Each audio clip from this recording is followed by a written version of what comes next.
Assalamualaikum warahmatullahi wabarakatuh. Pada hari ini saya akan membentangkan tajuk kajian yang telah saya pilih, iaitu pemerhatian terhadap penerapan nilai murni dan pembentukan jati diri dalam kalangan kanak-kanak prasekolah melalui persembahan boneka. Okey, baiklah. Saya mulakan dengan pendahuluan.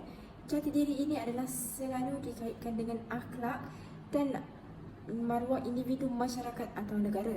Jati diri ini definisikan sebagai ciri ataupun sifat yang unik dan istimewa dari segi adat, bahasa, budaya, agama dan sebagainya yang menjadikan teras dan lambang kepribadian seseorang individu dan bangsa menurut Kamus Dewan edisi keempat.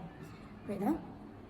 Pembentukan jati diri ini antara elemen yang paling terpenting dalam kehidupan yang perlu diterapkan dalam proses pembelajaran dan pengajaran di peringkat prasekolah lagi.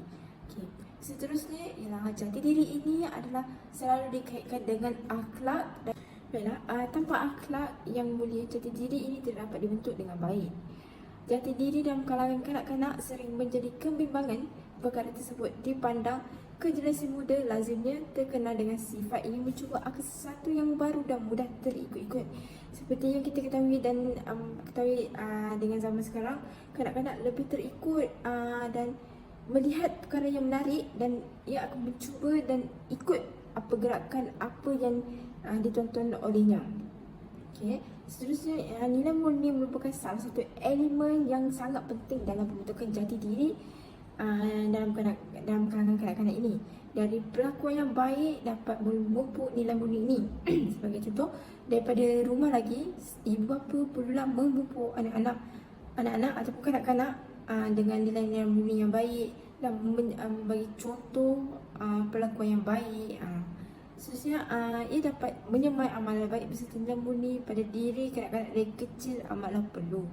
Setiap kanak-kanak punya tingkah laku dan kepribadian tersendiri. Okay. Berdasarkan tingkah laku yang libatkan jati diri ini adalah berbeza bergantung bagaimana mereka dibentuk dalam budaya keluarga di rumah. Okay. Seseorang individu ini diterapkan dengan beberapa nilai murni seperti jujur, amanah, hormat menghormati dan sebagainya, dan secara tidak langsungnya akhlaknya yang mulia dapat dibentuk. Namun sekiranya nilai-nilai yang buruk sebagai contoh biadab, suka berbohong dan mencuri telah menjadi alat perhiasan diri sejak seawal peringkat kanak-kanak lagi, dengan itu secara tidak langsung nilai tersebut mewarnai diri kanak-kanak tersebut. Okay. Dalam masyarakat, ibu bapa, rakan, sebagai guru-guru dan dikaitkan sebagai faktor yang terpenting untuk menyumbang pada pembentukan akhlak dan jati diri dalam kanak-kanak ini. Sebenarnya pelbagai cara dan tunjuk ajar yang dapat dicontoh dapat membentukkan jati diri, iaitu melalui bahan bacaan, melalui media masa, melalui menonton kartun, persembahan dan sebagainya. Okay. Seperti yang kita ketahui, kanak-kanak lebih gemar menonton kartun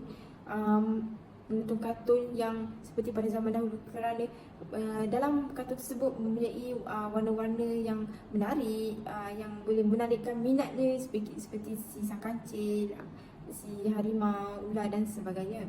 Dan pada zaman dahulu itu, di hujung penceritaan ia juga ada mengatakan beberapa nilai-nilai murni yang terdapat dalam cerita tersebut.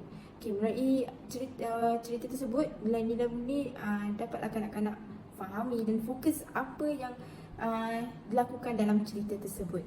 Okey, baiklah. Seterusnya ialah latar belakang.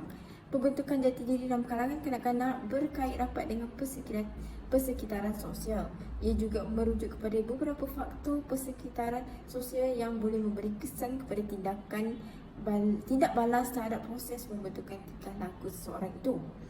Okey. Berdasarkan perkembangan sosial emosi seorang kanak-kanak, mereka merupakan insan yang suka berimajinasi dan mempunyai semangat yang ingin tahu melalui penerokaan dan melakukan apa sahaja yang dianggap benar tanpa mengetahui kesan baik ataupun kesan buruknya. Okay. Kanak-kanak ini apabila ia melihat sesuatu yang menunjukkan, ia akan lebih mendapat perhatian dari perkara yang lain. Baiklah, saya akan meneruskan pembentangan ini dengan permasalahan kajian. Okay, baiklah. Banyak kajian yang telah dilakukan dalam pembentukan jati diri ini. Kajian ini lebih memfokuskan bagaimana bagaimana melalui persembahan dapat memupuk nilai-nilai murni dalam kalangan kanak-kanak. Okey. Dalam proses pembentukan jati diri dan penerapan nilai murni ini, ia mempunyai gaya dan kaedah yang tersendiri. Melalui kaedah mengajar ialah peredaran kaedah ke arah satu tujuan pengajaran yang dirancang dengan teratur. Oleh yang demikian, peredaran teknologi sekarang guru mempunyai banyak pilihan untuk menentukan cara bagaimana untuk menerapkan nilai murni dalam kalangan kanak-kanak ini. Okey, guru mempunyai banyak pilihan untuk menentukannya. Terdapat banyak teknik dan contoh yang boleh diguna pakai dalam teknik pengajaran untuk menarik minat perhatian kanak-kanak. Sebagai contoh, penggunaan boneka dalam pembelajaran dan pengajaran juga dapat menjadikan pembelajaran di dalam kelas lebih dekat dengan kehidupan seharian murid. Melalui watak-watak boneka yang berbeza, kanak-kanak lebih suka dan tertarik akan melihat boneka tersebut. Okay.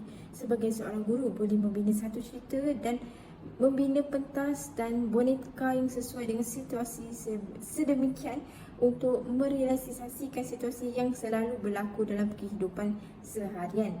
Dalam persembahan boneka tersebut, guru-guru dapatlah menerapkan beberapa nilai murni yang terdapat dalam cerita itu, dan melalui itu seorang guru dapat membentukkan jati diri dalam kalangan kanak-kanak itu.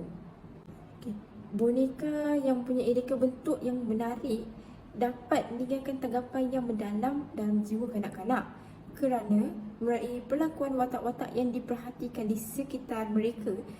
Lebih-lebih lagi boneka yang mempunyai banyak warna dan menarik pada dirinya tidak dinafikan bahawa alam kanak-kanak ini sebenarnya penuh dengan imajinasi, dan mereka akan meniru perlakuan watak-watak yang diperhatikannya.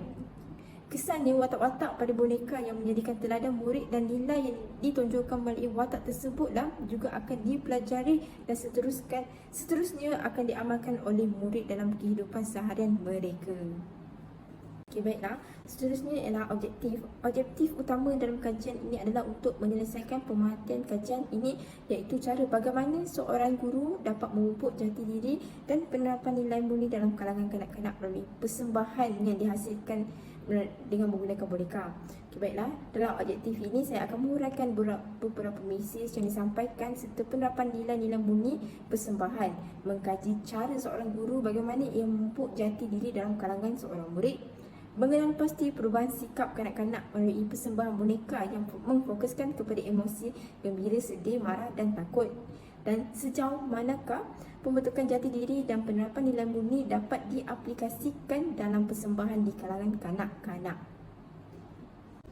Baiklah, akhir sekali sebagai kesimpulannya, berdasarkan keseluruhan yang dilakukan dalam kajian ini, apa yang dapat saya simpulkan bahawa melalui persembahan boneka ini dapat memupuk dalam pembentukan jati diri dan penerapan nilai murni dalam kalangan kanak-kanak.